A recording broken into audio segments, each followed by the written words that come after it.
हम लोग सत्संग में जाते हैं तो कुछ उद्देश्य होता है मानव का।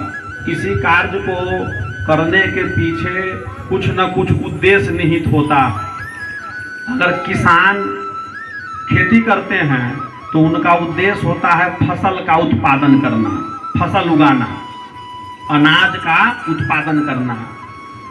कोई रोगी हैं, डॉक्टर के पास जाते हैं तो उनका उद्देश्य होता है कि हम इलाज करवा करके, उपचार करवा करके स्वस्थ हो जाएं। अगर कोई व्यापारी है तो उनका उद्देश्य होता है कि हम अधिक से अधिक मुनाफा कमाएं। उसी प्रकार से हम लोग सत्संग में आए हैं तो हम लोगों का भी कुछ उद्देश्य होना चाहिए। लेकिन आज के समय में सत्संग बिना उद्देश्य के है। ये कहने सुनने की बातें खाली बची हुई हैं। साखी शब्द बहुत सारी कही गई है सत्संग के विषय में। कहा गया है कि संत दरस को जाइए तज माया अभिमान, ज्यों ज्यों पग भूमि पर है त्यों त्यों तीर्थ समान।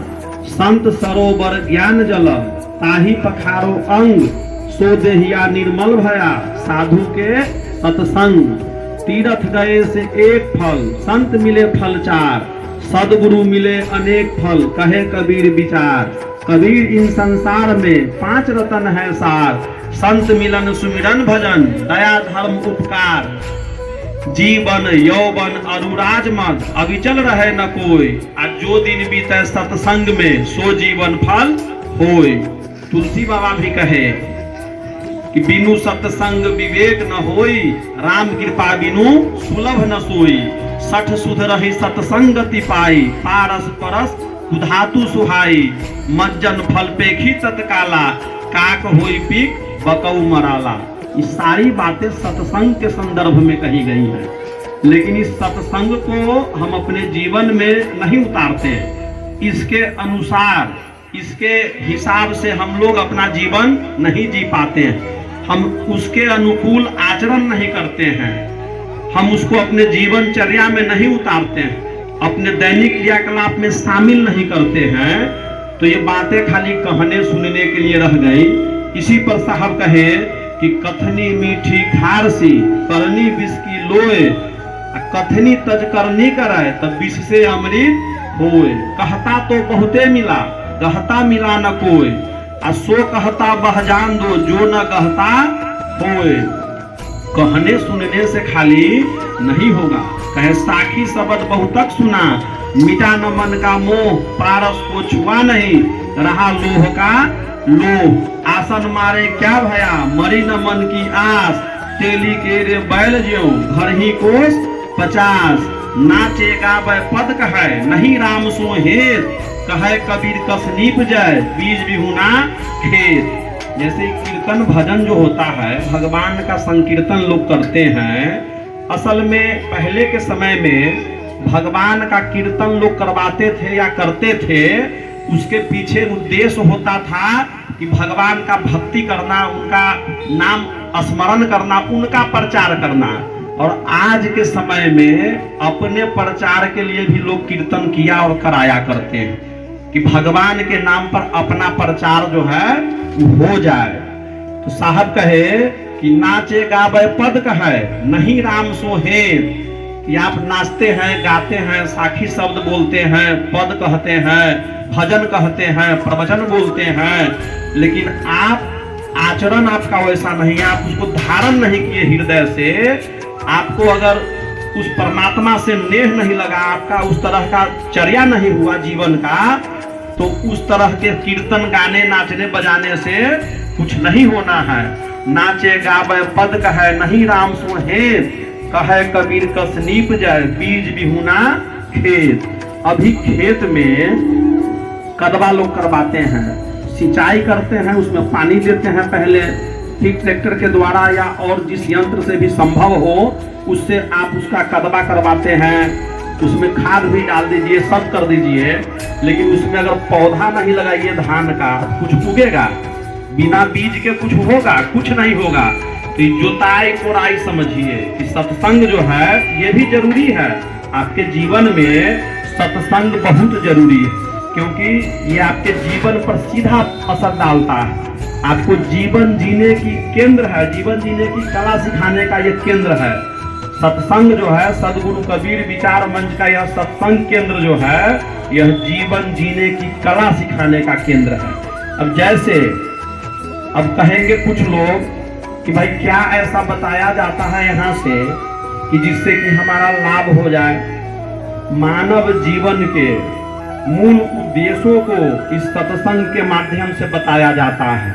जो मनुष्य के 4 पुरुषार्थ हैं, जैसे आज के समय में लोग समझते हैं कि धन पैसा कमाना ही जीवन का उद्देश्य है, वही हमारा उद्देश्य है, उसी लक्ष्य को लेकर के लोग जीवन में आगे बढ़ते हैं। लेकिन मनुष्य जोनी का सिर्फ पैसा कमाना, धन अर्जित करना ही उद्देश्य नहीं है। आर्थिक उद्देश्य ही आपका अंतिम उद्देश्य नहीं है, यही केवल एक उद्देश्य नहीं है। धर्म, अर्थ, काम और मोक्ष, यह 4 उद्देश्य मानव का है। मानव जीवन का 4 पुरुषार्थ है, लेकिन लोग एक ही चीज के पीछे पड़े हुए हैं। अभी हमारे रामपुकार जी चले गए, इनके साथ कुछ गया, कुछ भी जो भी जमा पूंजी होगा, कुछ खेत जमीन होगा या बैंक बैलेंस हो या जो भी गठरी मोटरी हो, कुछ गया, कुछ नहीं गया। साहब कहे कबीरा सो धन संचय जो आगे को होए, शीश चढ़ाए पोटली ले जात न देखा कोई।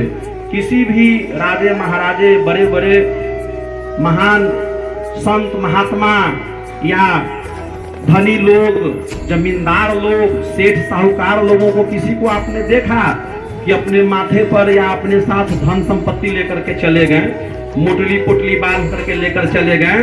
कोई लेकर के नहीं जाता, सब यहीं रह जाना है। आप हालांकि ऐसा नहीं है कि हम लोग कहते हैं कि धन पैसा नहीं कमाना है, उसका विरोध भी हम लोग नहीं करते हैं। साहब कहे कि पैसा कमाना चाहिए, लेकिन कैसा पैसा? पैसा हो लेकिन कैसा? न्यायपूर्ण श्रम के द्वारा, मेहनत करके, ईमानदारी पूर्वक मेहनत करके जो धन आप संचित करते हैं, उस धन को कमाने में कोई बुराई नहीं है। अब साहब कहे कि आप मान के चलिए कोई किसान परिवार का व्यक्ति हो, कोई किसान है, तो वो भैंस चराता है, कोई दिक्कत नहीं है। विश्व के महापुरुष हजरत ईसा लकड़ी छीलने का काम करते थे, मोहम्मद साहब बकरी चराते थे, कबीर साहब ताना बाना बुनते थे, कृष्ण गाय चराते थे। आधुनिक समय में महात्मा गांधी हुए, वो भी चरखा चलाते थे, संत रैदास जूता टांगते थे। तो काम करने के लिए बुराई नहीं है, लेकिन कैसे? आप अगर किसान हैं, आप भैंस लेकर के गए चराने के लिए, तो भैंस चराए, घास चराए कहीं पर जाकर के, तो कोई दिक्कत नहीं है। लेकिन आप किसी का फसल चरा दीजिए उसको, तो वो भी क्या धर्म है? वो धर्म हो जाएगा।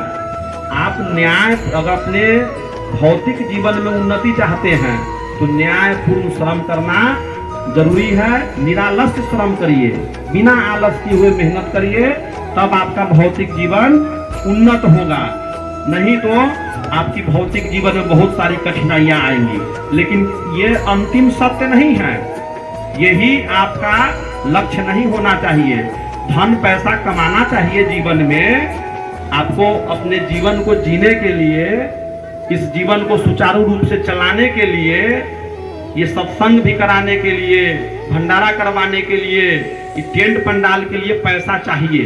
तो धन कमाना जरूरी है, लेकिन न्यायपूर्ण तरीके से, ईमानदारी के साथ। अब किसी का बेईमानी नहीं कर लेना है, किसी का खेत नहीं काट लेना है, किसी का लेकर के रख नहीं लेना है, उस तरह से नहीं, क्योंकि ये आपके साथ जाने वाला है नहीं, सब कुछ यही रह जाना। दुनिया भर की जितनी भी साधन है, जितने भी साधन इस संसार में है, उस सारे साधन आपके शरीर तक निहित हैं, और इस शरीर शमशान की अमानत है। शरीर तक में सारा सुख सुविधा, पंखा का हवा शरीर खा रहा है। माइक में जो मैं बोल रहा हूँ, इस शरीर है, इसके द्वारा मैं बोल रहा हूँ। यहाँ पर जो भी तोशक तकिया गद्दा लगा हुआ हो, आसन लगा हुआ है, तो इसको शरीर भोग रहा है, न कि आत्मा भोग रहा है इसको। इस सारा सुख सुविधा शरीर तक है और शरीर शमशान तक। जैसे कि अभी हमारे राम पुकार जी चले गए और शमशान तक जाने के पश्चात अब कई लोग देखिए कहते हैं उसमें मंजिल मंजिल कहते हैं, मंजिल, हालांकि अपभ्रंश है। असली उसका जो शुद्ध शब्द होगा मंजिल होगा। मंजिल, मंजिल का मतलब होता है अंतिम मुकाम, कि अंतिम मुकाम हमारा, हमको यहीं पहुंचना है। जैसे मान के चलिए कि यहाँ से आपको पितौंझिया जाना हो तो आपका मंजिल क्या होगा? पितौंझिया। अगर यहाँ से आपको मुजफ्फरपुर जाना हो तो आपका मंजिल क्या होगा? मुजफ्फरपुर। उसी प्रकार से जीवन का अंतिम मंजिल जो है वो श्मशान ही, वहां पर जाना है तो मंजिल है। अब उसको कई सारे लोग जिस रास्ते से जाते हैं उधर, उस रास्ते को बदल करके आते हैं, उस रास्ते से वापस नहीं आएंगे। कई सारे लोग कहते हैं कि इधर से गए थे तो अब मार्ग बदल करके चलना चाहिए। तो हम कई जगह हम बोले इस बात को कि ऐसा कोई मार्ग किसी के पास है जिस रास्ते से जाने पर वहां नहीं पहुंचना पड़े? है कोई रास्ता किसी के पास? आप किसी भी रास्ते जाइए अथवा आइए, वहां जाना निश्चित है, वो अंतिम सत्य है। यक्ष युधिष्ठिर संवाद में युधिष्ठिर महाराज से यक्ष पूछे कि किम आश्चर्य, आश्चर्य क्या है? तो युधिष्ठिर महाराज उत्तर दिए कि नित्य दिन हजारों करोड़ों लोग काल का ग्रास बन रहे हैं, लेकिन फिर भी शेष बचे हुए लोग जीवन जीने की इच्छा रखते हैं। इससे बड़ा आश्चर्य धरती पर और दूसरा कोई नहीं। अब देखेंगे कि आदमी को अगर थोड़ा सा कहीं सड़क मार्ग से कहीं पर जा रहा हो, गाड़ी से है, मोटरसाइकिल से है, साइकिल से है अथवा पैदल हो, गिर जाए, धक्का लग जाए तो सबसे पहले अपने शरीर को टटोलता है। क्या सोचता है? अरे बच गए, बचा हुआ है कोई। उसको लगता है कि हम बच गए, लेकिन बचा हुआ कोई नहीं है। सबको काल जो है से केस पकड़ के खेला खिला रहा है, झुला रहा है। एक न एक दिन सबको ग्रास बनाना, ये अंतिम सत्य है। जीवन झूठ है लेकिन मृत्यु सत्य है।